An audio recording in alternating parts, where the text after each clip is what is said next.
Summer na naman. Feeling ko, wala sa mood ang mga tao pag mainit.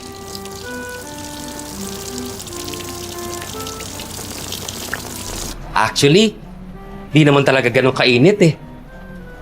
Mukhang wala naman pong sira. Ligpitan ko lang itong wire.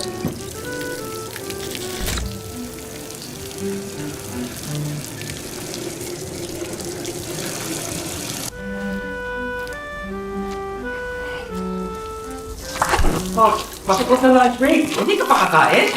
Wala naman akong ginagawa. Pero parang iba talagang effect ng init ng mga tao. Hello, sir. Nako. Kaya nag-grab car ako. Hindi rin madaling magluto pag summer.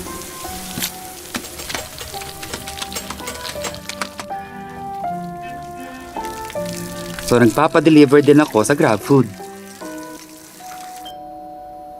Kuya, mukhang madalas tayo magkikita ngayong summer ah.